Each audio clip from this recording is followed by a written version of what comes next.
Vitamin B12 हमारे शरीर में मौजूद एक बहुत ही इंपॉर्टेंट विटामिन है जो विटामिन बी कॉम्प्लेक्स के ग्रुप में से होता है। ये विटामिन B12 हमारे शरीर में प्रोड्यूस नहीं होता, इसे हमें बाहर के सोर्सेस से हमारे शरीर में डालना होता है। खास तौर पर फूड के द्वारा इसे हमें कंज्यूम करना होता है। विटामिन B12 की फूड से सबसे ज्यादा सोर्सेस है नॉन वेजिटेरियन फूड्स, खासकर रेड मीट, एग्स, पोल्ट्री, ये विटामिन B12 के बहुत ही रिच सोर्सेस हैं।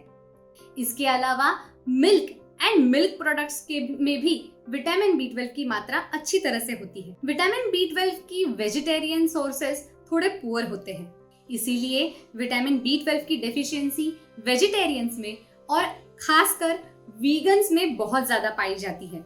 नॉन वेजिटेरियंस में ये डेफिशिएंसी थोड़ी कम पाई जाती है, अनलेस उनमें कोई अंडरलाइंग बीमारी हो जिसकी वजह से विटामिन B12 की एब्जॉर्प्शन प्रॉब्लमेटिक हो जाए, डिफिकल्ट हो जाए। 150 पिकोग्राम पर ml से कम लेवल की अगर विटामिन B12 पाई जाए तो ये डेफिशिएंसी मानी जाती है।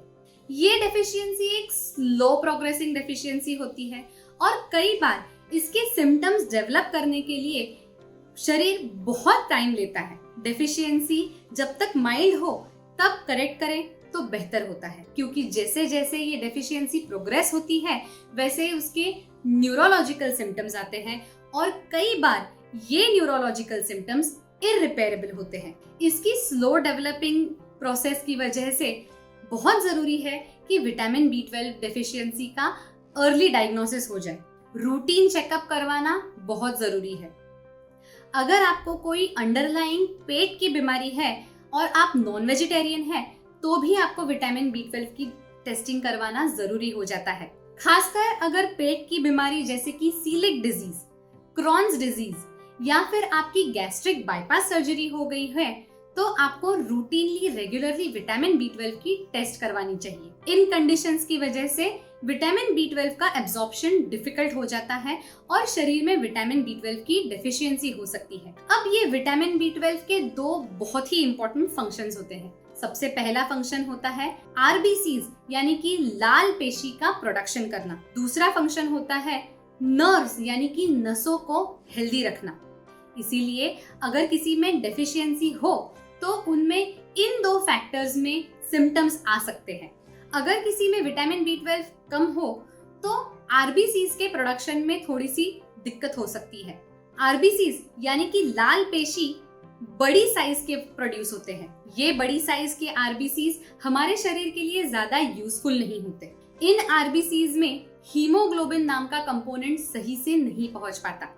इसके अलावा हमारे ऑर्गन्स में छोटी छोटी कैपिलरीज होती है जहां से ये खून, ये RBCs और ये हीमोग्लोबिन ऑर्गन्स तक अच्छी तरह से पहुंचता है। साइज बड़ी होने के कारण ये कैपिलरीज में एंटर नहीं कर पाते और ये RBCs शरीर के ऑर्गन्स के लिए यूजफुल नहीं होते। इसीलिए ये RBCs हमारे शरीर में अनीमिया डेवलप करते हैं। इन सेल्स को, इन बड़ी RBCs को कहा जाता है मैक्रोसाइट्स। ये मैक्रोसाइट्स आगे बढ़ के मैक्रोसाइटिक अनीमिया या फिर पर्नीशियस अनीमिया डेवलप कर सकते हैं। Pernicious anaemia vitamin B12 deficiency की वजह से होता है। आमतौर पर इसके सिम्टम्स माइल्ड केसेस में आम अनीमिया की तरह ही होते हैं, जैसे कि पेल दिखना, स्किन डल लगना, हाथ फीके पड़ जाना, आंख सफेद हो जाना, बहुत ज्यादा थकान होना, हार्ट बीट थोड़ी बढ़ जाना, जिसके लिए आपके डॉक्टर आपको एक रेगुलर CBC करवाने का सजेशन दे सकते हैं। माइल्ड डेफिशिएंसी अगर अनडायग्नोस्ड रहे या फिर अनट्रीटेड रहे तो उसकी वजह से डेफिशिएंसी बढ़ सकती है और उसकी वजह से न्यूरोलॉजिकल प्रॉब्लम्स डेवलप हो सकती है। न्यूरोलॉजिकल सिम्टम्स इन पेशेंट्स में ट्रेम्बलिंग के द्वारा, वीकनेस के द्वारा, लॉस ऑफ कॉन्सेंट्रेशन, इन सब के द्वारा प्रेजेंट करता है। कई बार विटामिन B12 की डेफिशिएंसी अगर पाई हो तो आपके डॉक्टर आपको साथ ही साथ फॉलिक एसिड की टेस्ट करवाने के लिए का भी सजेशन दे सकते हैं। विटामिन B12 और फॉलिक एसिड दोनों साथ में काम करते हैं, इसीलिए इन दोनों की लेवल्स जानना ट्रीटमेंट डिसाइड करने के लिए बहुत इंपॉर्टेंट हो जाता है।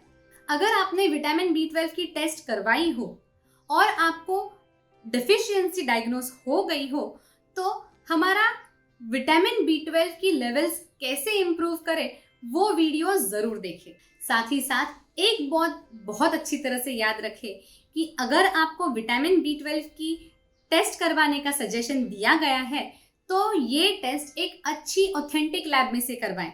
एक्यूरेट रिजल्ट्स पाने के लिए एक अच्छी लैब का होना बहुत जरूरी है। साथ ही साथ अगर आपने अब तक हमारे इस चैनल को सब्सक्राइब नहीं किया हो तो तुरंत लाल कलर का बटन दबाएं और हमारे इस चैनल को सब्सक्राइब करें। Thank you.